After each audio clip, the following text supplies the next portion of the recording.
Alors que la guerre en Ukraine continue de dévaster le pays, de nouvelles aides militaires arrivent sur le terrain.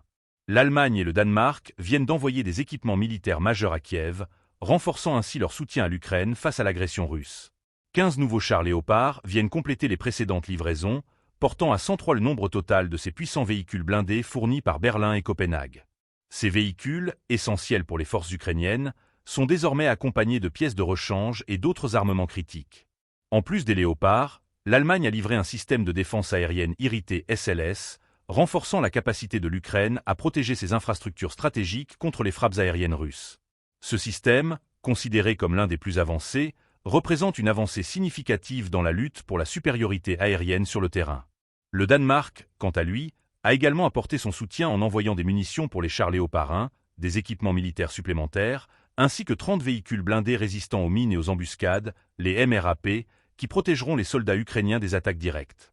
Les Léopard 1, qui rejoignent les 88 déjà envoyés dans le cadre d'un projet conjoint entre l'Allemagne et le Danemark, sont des chars de combat clés dans les confrontations terrestres.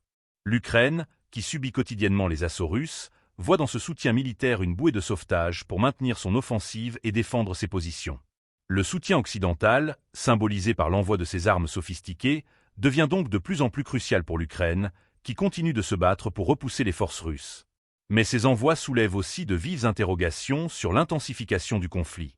Si l'aide occidentale est vue par Kiev comme un soutien vital, elle aggrave également la confrontation directe avec la Russie, dont les autorités ont déjà exprimé leur opposition à cette aide militaire.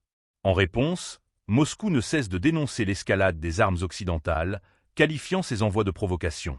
De plus, les derniers développements montrent que cette guerre ne faiblit pas, bien au contraire.